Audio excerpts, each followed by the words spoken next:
എൻ്റെ പേര് പോൾ മാത്യു. ഇത് ടീന, എൻ്റെ വൈഫ്. ഞങ്ങൾ കോട്ടയത്തു നിന്ന് വരുന്നു. കൃപാസനത്തെക്കുറിച്ച് ഞങ്ങൾക്ക് അറിഞ്ഞത് ഞങ്ങളുടെ സുഹൃത്ത് സിൻസ് വഴി ഓസ്ട്രേലിയയിൽ നിന്ന് സിൻസ് വഴിയാണ്. അന്ന് 2019 ഞങ്ങൾ IELTS എഴുതി, എൻ്റെ വൈഫ് IELTS എഴുതി പാസ്സാകാൻ ബുദ്ധിമുട്ടിയിരിക്കുന്ന സാഹചര്യത്തിൽ കൃപാസനത്തെക്കുറിച്ച് കേൾക്കുകയും അങ്ങനെ ഞങ്ങൾ ദുബായിലിരുന്ന സമയത്ത് ഓൺലൈൻ വഴി ഞങ്ങൾ ലൈറ്റർ കാൻഡിൽ പ്രെയർ ഇട്ട് ആ ഒരു പ്രെയറിൻ്റെ ഒരേ ഒരു ബലത്തിൽ എൻ്റെ വൈഫ് ദുബായിൽ എക്സാം എഴുതുവാനും അപ്രതീക്ഷിതമായി ആ ഒരു എക്സാം പാസ്സാവാനും അവൾക്ക് സാധിച്ചു. അങ്ങനെ അതിനുശേഷം ഞങ്ങൾ UK പോവുകയും UK പോകാനുള്ള സാഹചര്യവും മറ്റും എൻ്റെ വൈഫ് എക്സ്പ്ലെയിൻ ചെയ്യുന്നതായിരിക്കും. ദൈവനാമത്തിന് മഹത്വം ഉണ്ടാകട്ടെ. 2020 മാർച്ച് 19 ഞാൻ UK UK കഴിഞ്ഞ 4 വർഷമായിട്ട് ഞങ്ങൾ അവിടെയാണ്. ആ ഒരു സമയത്ത് 2022 ഞങ്ങൾക്കൊരു കുഞ്ഞുണ്ടാകാനായിട്ട് ഞാൻ പ്രഗ്നൻ്റായി. ആ സമയത്ത് ഒരു ഒക്ടോബർ മാസമൊക്കെ ആകുമ്പോഴത്തേന് UK ഫ്ലൂ എന്ന് പറയുന്ന ഒരു അസുഖം ഇങ്ങനെ വരും. അപ്പോൾ എനിക്കും ആ ഫ്ലൂ പിടിപെട്ടു. ഞാനൊരു നേഴ്സായിട്ടാണ് വർക്ക് ചെയ്യുന്നത്. ഫ്ലൂ വന്നു, പിന്നെ എനിക്ക് അതിൻ്റെ സിവിയർ സ്റ്റേജിലോട്ട് മാറി, ന്യൂമോണിയ ആയി. ഞാൻ ഹോസ്പിറ്റലൈസ്ഡ് ഒക്കെ ആയി. എനിക്ക് ഈ സമയത്തൊന്നും കൊച്ചിൻ്റെ മൂവ്മെൻറ്റ്സ് ഒന്നും ഫീൽ ചെയ്യത്തില്ലായിരുന്നു. പക്ഷേ അവിടുത്തെ ഒരു സിസ്റ്റം അനുസരിച്ചിട്ട് നമ്മൾ എത്രമാത്രം എക്സ്പ്ലെയിൻ ചെയ്താലും മെഡിക്കൽ ട്രീറ്റ്മെൻ്റ് ഒന്നും നമുക്ക് അങ്ങനെ കിട്ടത്തില്ല. പിന്നെ പ്രത്യേകിച്ച് പ്രഗ്നൻസിയുടെ ഇതൊക്കെ പറയുമ്പോഴത്തേന് അവർ നമ്മളെ ജസ്റ്റ് നേഴ്സസ് മാത്രം നമ്മളെ അസസ് ചെയ്തിട്ട് തിരിച്ചു പറഞ്ഞ് വീട്ടിൽ വിടും. അപ്പോൾ ഇതിങ്ങനെ റെഗുലറായിട്ടൊരു 3-4 ഡേയ്സ് കണ്ടിന്യൂസ് ആയിട്ട് പോയി നേഴ്സ് എന്നെ കാണും, അവർ മൂവ്മെൻറ്റ്സ് ചെക്ക് ചെയ്യും, അവർക്ക് കിട്ടും, ഞാൻ തിരിച്ച് വീട്ടിൽ വരും. ബട്ട് വീട്ടിൽ വന്നു കഴിഞ്ഞാൽ ബ്രീതിങ് ഡിഫിക്കൽട്ടി കാരണം എനിക്ക് കിടക്കാൻ പറ്റത്തില്ല. അപ്പം ഏകദേശം 2019 തൊട്ട് അച്ഛൻ്റെ ആരാധനയൊക്കെ ഞാൻ കാണുമായിരുന്നു. അപ്പോൾ അന്ന് ഞങ്ങൾ ഉടമ്പടി എടുത്തിട്ടില്ല. ഇവിടുത്തെ സ്റ്റോറിൽ നിന്ന് കിട്ടിയിട്ടുള്ള ഉടമ്പടി വസ്തുക്കൾ അച്ഛൻ ആ സമയത്തെ ആരാധനയുടെ സമയത്ത് ഉടമ്പടി വസ്തുക്കൾ ഉയർത്തിപ്പിടിച്ച് പ്രാർത്ഥിക്കുവാൻ പറയുമായിരുന്നു. അപ്പോൾ ഞാനത് കണ്ടിന്യൂസ് ആയിട്ട് ചെയ്യുന്നൊരു വ്യക്തിയായിരുന്നു. ആ ഉടമ്പടി വസ്തുക്കൾ ഞാൻ യൂസ് ചെയ്യുമായിരുന്നു. അങ്ങനെ അതൊക്കെ യൂസ് ചെയ്തതിൻ്റെ ഫലമായിട്ട് പെട്ടെന്ന് തന്നെ എൻ്റെ കണ്ടീഷൻസ് ഞാൻ എക്സ്പ്ലെയിൻ ചെയ്തപ്പം അവിടുത്തെ ഡോക്ടേഴ്സിന് അത് മനസ്സിലാവുകയും അവരെനിക്ക് പെട്ടെന്നൊരു സ്കാൻ എടുത്തു. അപ്പം ആ സ്കാനിൽ മനസ്സിലായി ബേബിയുടെ ഗ്രോത്ത് ഭയങ്കര റിട്ടാർഡഡ് ആണെന്നുള്ള കാര്യം. അപ്പം ആ സമയത്ത് 10th സെൻറ്റൈൽ വേണ്ട എൻ്റെ ബേബി 3rd സെൻറ്റൈൽ മാത്രമേ ഉള്ളൂ. അപ്പം അത്രയൊരു ഗ്രോത്ത് റിട്ടാർഡേഷൻ കൊച്ചിനുണ്ടായിരുന്നു. അത് കഴിഞ്ഞ് മുമ്പോട്ടുള്ള സ്റ്റേജസിലൊക്കെ എനിക്ക് അവിടുത്തെ ട്രീറ്റ്മെൻറ്റ് ഭയങ്കര ഒരു പേടിയായിട്ട് തോന്നി. അവർ പറഞ്ഞു കുഴപ്പമൊന്നുമില്ല, നമുക്ക് നോക്കാം, കൊച്ചുണ്ടായി കഴിഞ്ഞിട്ട് എങ്ങനെ ഉണ്ടെന്ന് നോക്കാമെന്ന് പറഞ്ഞു. പക്ഷേ നേഴ്സാണെങ്കിൽ കൂടെ എനിക്ക് അതൊന്നും ടോളറേറ്റ് ചെയ്യാൻ പറ്റത്തില്ലായിരുന്നു. അങ്ങനെ നാട്ടിലുള്ള എൻ്റെ ഒരു ഫ്രണ്ട് ഡോക്ടർ ഒരാളെ വിളിച്ചിട്ട് ഞാൻ ചോദിച്ചു. പുള്ളി പറഞ്ഞു ഓക്കെ, നാട്ടിലോട്ട് കയറി പോരാൻ പറഞ്ഞു. അങ്ങനെ ഞങ്ങൾ നാട്ടിലോട്ട് വന്നു. നാട്ടിൽ വന്ന് ആലപ്പുഴയിലുള്ളൊരു നല്ല ഹോസ്പിറ്റലിൽ ഞങ്ങൾ പോയി കാണിച്ചു. അപ്പം അവിടുത്തെ ഫീറ്റൽ മെഡിസിൻ സ്പെഷ്യലിസ്റ്റ് എൻ്റെ സ്കാൻ നോക്കിയിട്ട് പറഞ്ഞു, ബാക്കി സ്കാനിന് വന്ന എല്ലാവരെയും പറഞ്ഞു വിട്ടു. ഞങ്ങളോട് പറഞ്ഞു നിങ്ങൾ രണ്ടുപേരും വെയിറ്റ് ചെയ്യാൻ പറഞ്ഞു. എനിക്ക് റിപ്പീറ്റ് പിന്നെയും സ്കാൻ ചെയ്തു. അത്രയൊക്കെ ആയപ്പോൾ എനിക്ക് ഭയങ്കരമായിട്ട് പേടിയായി. അന്നത്തെ സ്കാനിൽ എന്നോട് അവർ ചോദിച്ചു, നീ പറയുന്നത് നിൻ്റെ LMP കറക്റ്റാണോ, നിൻ്റെ അനോമലി സ്കാൻ്റെ റിസൾട്ട് കാണിക്കാൻ പറഞ്ഞു. പക്ഷേ അൺഫോർച്ചുനേറ്റ്ലി ആ സ്കാൻ്റെ റിസൾട്ട് എൻ്റെ കയ്യിലില്ലായിരുന്നു. ഞാൻ അവരോട് വെർബലി എക്സ്പ്ലെയിൻ ചെയ്തു അനോമലി സ്കാൻസ് എല്ലാം ഓക്കെ ആണെന്നുള്ള കാര്യം. അവരെന്നിട്ടൊരു സീരീസ് ഓഫ് സ്കാൻസ് എവറി വീക്കിൽ വന്നിട്ട് സ്കാൻസ് എടുക്കാൻ എന്നോട് പറഞ്ഞു. ഞാനിവിടെ വന്ന് സ്കാൻ എടുത്തുകൊണ്ടേയിരുന്നു. ഏകദേശം 950 ഗ്രാം ആയിരുന്നു ബേബിയുടെ വെയ്റ്റ് അറൗണ്ട് 8 മന്തിൽ. 9th മന്ത് ആയപ്പോഴേക്കും അതൊരു 1.25 അത്രയേ എത്തിയുള്ളൂ. അപ്പം ഫെബ്രുവരി 17th പോൾ ഇവിടെ വന്നിട്ട് ഫിസിക്കലി ഉടമ്പടി എടുത്തു. അത്രയും നാൾ ഞങ്ങൾ ഓൺലൈൻ ഉടമ്പടിയൊക്കെ വെച്ച് പ്രാർത്ഥിച്ച് പോയിക്കൊണ്ടിരിക്കുകയായിരുന്നു. ഇവിടെ വന്ന് ഓൺലൈൻ ഉടമ്പടി എടുത്തു. ഞങ്ങൾക്ക് തൈലം കിട്ടി. തൈലം എല്ലാ ദിവസവും ഞങ്ങൾ വയറ്റിൽ തേച്ച് പ്രാർത്ഥിക്കുമായിരുന്നു. രാവിലെയും വൈകിട്ടും പോളിൻ്റെ ഒപ്പം ഞാനും പ്രാർത്ഥിക്കാൻ കൂടുമായിരുന്നു. അതങ്ങനെ മുന്നോട്ട് പോയി. പക്ഷേ പുള്ളിക്ക് പെട്ടെന്ന് തന്നെ തിരിച്ച് UK പോകേണ്ട ആവശ്യമുണ്ടായി. അങ്ങനെ ഉടമ്പടി വസ്തുക്കൾ പുള്ളിയുടെ പുള്ളി കൊണ്ടുപോയി. ബട്ട് അവിടെ ചെന്ന് പ്രാർത്ഥന കണ്ടിന്യൂ ചെയ്യുന്ന സമയത്ത് പോൾ എനിക്ക് വേണ്ടിയിട്ട് വയറ്റിൽ തേച്ച് പ്രാർത്ഥിക്കുമായിരുന്നു. അങ്ങനെ മാർച്ച് 11th ബേബി ബർത്ത് ആയപ്പം അവളുടെ വെയ്റ്റ് 2.8 grams ആയിരുന്നു.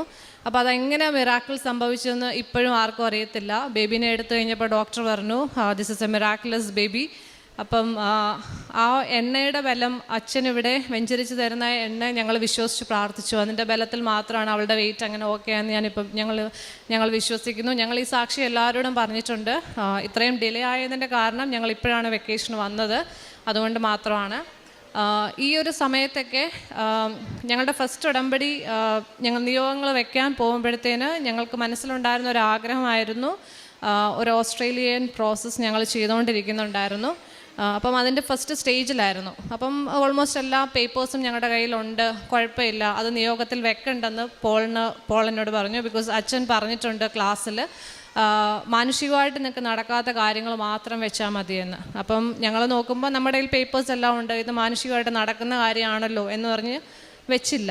ബട്ട് എന്തോ എനിക്ക് തോന്നി അത് വെച്ചേ പറ്റത്തുള്ളൂ എന്ന്. അങ്ങനെ ഞങ്ങൾ ആ ഒരു നിയോഗം കൂടി എഴുതി. അങ്ങനെ 2021 ഒക്ടോബർ 19 ഞങ്ങൾ ഓസ്ട്രേലിയൻ പ്രോസസ്സ് സ്റ്റാർട്ട് ചെയ്തു. 2023 ജൂൺ വരെയും അതിന് ഒരു മാറ്റം ഉണ്ടായില്ല. ആ പ്രോസസ്സ് ഇങ്ങനെ വളരെ എന്നാ പറയുന്നത്, ഒരു സ്ലോ പ്രോസസ്സായിട്ട് മൂവ് ചെയ്തുകൊണ്ടിരിക്കുകയായിരുന്നു.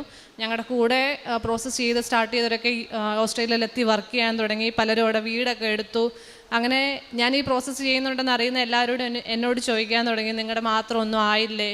എൻ്റെ കൂടെ വർക്ക് ചെയ്യുന്നവർക്കൊക്കെ അറിയാം ഞാൻ കൃപാസനത്തിൽ വരുന്ന കാര്യം. അപ്പോൾ എല്ലാവരും എന്നോട് ചോദിക്കും, ചേച്ചി കൃപാസനത്തിൽ പോകുന്നതല്ലേ, ഇതുവരെ ഒന്നും ശരിയായില്ലേ, ഇപ്പോഴും ഇവിടെ തന്നെ കിടക്കുവാണല്ലോ എന്നിങ്ങനെ പറഞ്ഞ് കളിയാക്കുന്ന രീതിയിൽ ചോദിക്കുമായിരുന്നു. അപ്പോഴൊക്കെ ഞങ്ങൾ രണ്ടുപേരും ഇങ്ങനെ വീട്ടിൽ സംസാരിക്കുന്ന സമയത്ത് ഞങ്ങൾ അനലൈസ് ചെയ്യും, നമ്മളെല്ലാ കാര്യങ്ങളും ഓക്കെയാണ്. ഞാൻ CSI വിശ്വാസത്തിൽ നിന്നുള്ള ഒരാളാണ്, പോൾ മാർത്തോമ വിശ്വാസത്തിൽ നിന്നുള്ള ആളാണ്. ബട്ട് ഞങ്ങൾ ചെറുപ്പം മുതൽ തന്നെ ഞങ്ങൾക്ക് രണ്ടുപേർക്കും മാതാവിൽ ഭയങ്കരമായിട്ടുള്ള വിശ്വാസമുണ്ട്. എൻ്റെ വീട്ടിൽ എല്ലാ ദിവസവും തിരികത്തിച്ച് മാതാവിൻ്റെ മുമ്പിൽ പ്രാർത്ഥിക്കുന്ന അപ്പനും അമ്മയാണ് എനിക്ക്. പോളിനും അതുപോലെ തന്നെ. അങ്ങനെ ഞങ്ങളുടെ ആ ഒരു വിശ്വാസത്തിൻ്റെ ബലത്തിൽ ഞങ്ങൾ മുമ്പോട്ട് പോയി. ഞങ്ങൾ അനലൈസ് ചെയ്തു ഞങ്ങൾക്ക് എവിടെയാണ് തെറ്റ് പറ്റുന്നതെന്ന്. അപ്പം ആ ഒരു അനാലിസിസ് ഞങ്ങൾ ചെയ്യുമ്പോൾ ഞങ്ങൾക്ക് ഒത്തിരി ഇൻഫ്ലുവൻഷ്യൽ ആയിട്ടുള്ള ഒന്നായിരുന്നു വിജയകുമാർ സാറിൻ്റെ ക്ലാസ്സസൊക്കെ. അപ്പോൾ അതിൽ നിന്ന് ഞങ്ങൾക്ക് മനസ്സിലായി ഞങ്ങൾക്ക് റോസറി ചൊല്ലാൻ അറിയത്തില്ല, ജസ്റ്റ് കഴുത്തിലിടാറ് മാത്രമേ ഉള്ളൂ. ഞങ്ങളങ്ങനെ യൂട്യൂബ് നോക്കി റോസറി ചൊല്ലാൻ പഠിച്ചു. ഈ മെയ് 23 2023 പോൾ ഇവിടെ വന്ന് എഗെയിൻ ഞങ്ങളുടെ ഉടമ്പടി പുതുക്കി തിരിച്ചു വന്നപ്പം ഞങ്ങൾ മാർത്തോമ വിശ്വാസത്തിലാണെന്ന് പറഞ്ഞല്ലോ. അപ്പം ഞങ്ങൾക്ക് ആഴ്ചയിൽ ഒരു ദിവസമേ ഉള്ളൂ പള്ളിയിൽ. അപ്പം ഞങ്ങളുടെ പള്ളി കുറച്ച് ദൂരെയാണ്, UK പള്ളി. ഏകദേശം 45 മിനിറ്റ്സ് ഞങ്ങൾ ട്രാവൽ ചെയ്യണം. അത് ഭയങ്കര ഡിഫിക്കൽട്ടാണ് പിള്ളേരെയൊക്കെ വെച്ചിട്ട്, ഞങ്ങളുടെ ഡ്യൂട്ടി ഷെഡ്യൂളും ഒക്കെ വെച്ചിട്ട്. ഞങ്ങൾ അങ്ങനെ ഇരിക്കെ ഇങ്ങനെ അന്വേഷിച്ചപ്പോൾ ഞങ്ങൾ അവിടെ UK താമസിക്കുന്ന വീടിൻ്റെ അടുത്ത് കാത്തലിക് ചേർച്ച് ഉണ്ടെന്ന് അറിഞ്ഞു. ഞങ്ങൾ ആ ചേർച്ചിൽ പോകാൻ തുടങ്ങി, മാസ് കാണാൻ തുടങ്ങി. ഞങ്ങളുടെ ഡ്യൂട്ടി അഡ്ജസ്റ്റഡ് ആയിട്ട് കിട്ടി. അത് കഴിഞ്ഞ് ഞാൻ എല്ലാ ദിവസവും പ്രാർത്ഥിക്കുമ്പോൾ എഴുതി വെച്ച് ഡേറ്റ്സ് ഒക്കെ ഇട്ടാണ് പ്രാർത്ഥിക്കുന്നത്, ഉടമ്പടിയിൽ ധ്യാനത്തിൽ കേൾക്കുന്നത് കൊണ്ട്. എന്താണെന്നറിയില്ല, എനിക്ക് മനസ്സിൽ തോന്നി ഒക്ടോബർ 21 to November 1 ഞാൻ നാട്ടിലുണ്ടായിരിക്കണം, ആ സമയത്ത് വെക്കേഷന് നാട്ടിൽ വരണമെന്ന്. എനിക്ക് ആ ഒരു ആഗ്രഹം ഞാൻ എഴുതി പ്രാർത്ഥിക്കാൻ തുടങ്ങി. കുറച്ച് ദിവസം കഴിഞ്ഞപ്പോഴത്തേനും ഞാൻ പിന്നെ എഴുതി 26 റാലിയിൽ പങ്കെടുക്കണം, 28 ഇവിടെ വന്ന് സാക്ഷ്യം പറയണമെന്ന്. അങ്ങനെ ഓഗസ്റ്റ് 1 ഞാൻ എൻ്റെ സാക്ഷി എഴുതി വെച്ചു. ആ സാക്ഷ്യത്തിൽ ഞാൻ എഴുതി എൻ്റെ വിസ വന്നു, എൻ്റെ ഓസ്ട്രേലിയൻ പ്രോസസ്സ് ഫുള്ളി കംപ്ലീറ്റ് ആയി വിസ വന്നു എന്ന് പറഞ്ഞ് സാക്ഷി എഴുതി വെച്ച് ഞാൻ പോളിനെ കാണിച്ചു. ഞങ്ങളപ്പോൾ റോസറി ചൊല്ലാൻ പഠിച്ചു, റോസറി ചൊല്ലിക്കൊണ്ടിരുന്നു. ഓഗസ്റ്റ് 5 UK ടൈം 12 മണിയായപ്പം പകൽ 12 മണിക്ക് എനിക്ക് ഫോൺ കോൾ വന്നു, എൻ്റെ വിസ ഗ്രാൻഡായി. ഞങ്ങളുടെ ഫുൾ ഫാമിലിക്ക് വിസ ഗ്രാൻഡായി. ഞങ്ങൾക്ക് ക്യൂൻസ്ലാൻഡ് എന്ന് പറഞ്ഞ സ്ഥലത്തോട്ടാണ് വിസ കിട്ടിയിരിക്കുന്നത്. അത് കഴിഞ്ഞപ്പം പിന്നെ എനിക്കപ്പം ജോലിയില്ല, അത് ഭയങ്കര ഒരു ഹേർഡിലാണ്. വിസ കൈ കിട്ടിയിട്ടും 6 months 1 year ഒക്കെ ജോലിക്ക് വേണ്ടിയിട്ട് വെയിറ്റ് ചെയ്തിട്ടുള്ള എൻ്റെ ഒത്തിരി ഫ്രണ്ട്സ് ഉണ്ട്. അപ്പം ഞങ്ങളുടെ പ്രാർത്ഥന ഞങ്ങൾ കുറച്ചുകൂടെ അങ്ങോട്ട് ശക്തീകരിച്ചു. ഞങ്ങളുടെ കുറച്ച് കസിൻസിനോടൊക്കെ ഞങ്ങൾ മിണ്ടാതൊക്കെ ഇരുന്നിട്ടൊക്കെ ഉണ്ട്. അപ്പം ഞാൻ പോളിനോട് പറഞ്ഞു, ഇനി നമ്മൾ റിന്യൂ ചെയ്യേണ്ട ഒരു കാര്യം, നമ്മൾ അവരോടൊക്കെ മിണ്ടി തുടങ്ങണം. അങ്ങനെ ഞങ്ങൾ അവരോടൊക്കെ സംസാരിക്കാൻ തുടങ്ങി, സ്നേഹത്തിലാവാൻ തുടങ്ങി. അത് കഴിഞ്ഞപ്പോഴത്തേന് സെപ്റ്റംബർ 5 ആയപ്പം എനിക്കൊരു ഇൻ്റർവ്യൂ കോൾ വന്നു. എന്നെ അതിനു മുമ്പ് റിജക്റ്റ് ചെയ്തിട്ടുള്ളൊരു ഹോസ്പിറ്റലാണ്, പക്ഷേ അവിടുത്തെ എമർജൻസി ഡിപ്പാർട്ട്മെൻറ്റിൽ നിന്ന് മാനേജറിന് ഡയറക്റ്റ് ഇമെയിൽ അയച്ച് ഇൻ്റർവ്യൂ അറ്റൻഡ് ചെയ്യാൻ താല്പര്യമുണ്ടോ എന്ന് ചോദിച്ച് അങ്ങനെ എനിക്ക് അവിടെ ഇൻ്റർവ്യൂ തന്നു. ദൈവത്തിൻ്റെ കൃപയാൽ മാതാവിൻ്റെ ഉപ്പൊക്കെ ഞാൻ സാക്ഷ്യത്തിൽ കേട്ടിട്ടുണ്ട്, ലാപ്ടോപ്പിൻ്റെ മുകളിൽ ഉപ്പൊക്കെ ഇട്ട് ഇൻ്റർവ്യൂ അറ്റൻഡ് ചെയ്യുന്നത്. ഞാൻ അതുപോലെ തന്നെയാണ് അറ്റൻഡ് ചെയ്തത്. നീലത്തിരിയും പച്ചത്തിരിയും കത്തിച്ചു വെച്ച് ലാപ്ടോപ്പിൽ ഉപ്പൊക്കെ വിതറി. ഏകദേശം 1 മണിക്കൂർ 20 മിനിറ്റ് ആയിരുന്നു ഇൻ്റർവ്യൂ. ആ ഇൻ്റർവ്യൂ ഞാൻ അറ്റൻഡ് ചെയ്തു. സെപ്റ്റംബർ 9 അവർ റിസൾട്ട് പറഞ്ഞു, ഞാൻ ഇൻ്റർവ്യൂ പാസ്സായി. ജീവിതത്തിൽ ആദ്യമായിട്ടാണ് ഞങ്ങൾ മാതാവിൻ്റെ 8 നോയമ്പ് എടുക്കുന്നത്. എല്ലാ വർഷവും ഞങ്ങൾക്ക് ആഗ്രഹമുണ്ട്, ബട്ട് ഈ വർഷം ഞങ്ങളത് എടുത്തു. ഞങ്ങൾക്ക് എല്ലാ ദിവസവും കൊന്തയൊല്ലാനൊക്കെ പറ്റി. ഇത്രയൊക്കെ അനുഗ്രഹം. ഞങ്ങൾ ക്രിസ്ത്യൻസാണ്, എല്ലാ ദിവസവും പ്രാർത്ഥനയുണ്ട്, എല്ലാ കാര്യങ്ങളുണ്ട്. ബട്ട് ഞങ്ങളുടെ സെക്കൻഡ് ഉടമ്പടിയിലാണ് ഞങ്ങൾ വെച്ചത് ജീവിതം കുറച്ച് ക്രമപ്പെടുത്തി തരണമെന്ന്. അപ്പം മാതാവ് ഞങ്ങൾക്ക് നല്ലപോലെ ക്രമപ്പെടുത്തി തന്നു. പള്ളിയിൽ പോകാനും ഞങ്ങൾക്ക് ഒരുമിച്ചിരുന്ന് ബൈബിൾ വായിക്കാനും ബൈബിൾ പഠിക്കുവാനും പിള്ളേരെ കുറിച്ച് ബൈബിൾ പഠിപ്പിക്കുവാനും അതൊക്കെ ഞങ്ങൾക്ക് ഭയങ്കര ആഗ്രഹമുള്ള കാര്യങ്ങളായിരുന്നു. ഇതിൻ്റെ കൂട്ടത്തിൽ ഒരു കാര്യം കൂടെ ആഡ് ചെയ്തോട്ടെ. ഞങ്ങളെപ്പോഴും പ്രാർത്ഥിക്കുമായിരുന്നു, ഞങ്ങൾക്ക് മുമ്പേ മാതാവേ ദൂതനെ അയക്കണമേ, അമ്മ ഞങ്ങൾക്ക് വേണ്ടി പോകണമേ എന്ന്. അപ്പം ഓസ്ട്രേലിയയിൽ യൂഷ്വലി എല്ലാവരും പോകുമ്പം ഒന്നെങ്കിൽ അവിടുത്തെ ഹോസ്പിറ്റൽ അവർക്ക് വേണ്ടിയിട്ട് വീടൊക്കെ ഒരുക്കി കൊടുക്കും. ബട്ട് ഞങ്ങളുടെ കാര്യത്തിൽ ഞങ്ങളോട് ഇങ്ങോട്ടും മിണ്ടാതിരുന്ന ഞങ്ങളുടെ ഒരു അങ്കിള് ഞങ്ങൾ ഈ ഉടമ്പടിയൊക്കെ എടുത്തു കഴിഞ്ഞപ്പോൾ ഞങ്ങൾ മിണ്ടി. അങ്കിളിനെ വിളിച്ച് ഞങ്ങൾ പറഞ്ഞു ഞങ്ങൾ ഓസ്ട്രേലിയയുടെ പ്രോസസ്സൊക്കെ കഴിഞ്ഞിരിക്കുകയാണെന്ന് പറഞ്ഞു. അപ്പോൾ അങ്കിൾ പറഞ്ഞു ഞാൻ കുറച്ച് കഴിഞ്ഞിട്ട് നിങ്ങളെ വിളിക്കാമെന്ന് പറഞ്ഞു. അങ്കിൾ അവിടെയുള്ള അങ്കിളുടെ ഒരു ഫ്രണ്ട് വഴി ഞങ്ങൾക്ക് അവിടെ വീട് അറേഞ്ച് ചെയ്ത് തന്നു. അപ്പം ഇപ്പം ഞങ്ങൾ പോകുന്നത് ഞങ്ങൾക്ക് അവിടെ ഒരു വീടായിട്ടുണ്ട്. ഇതെല്ലാം മാതാവിൻ്റെ അനുഗ്രഹം കൊണ്ട് മാത്രമാണ്.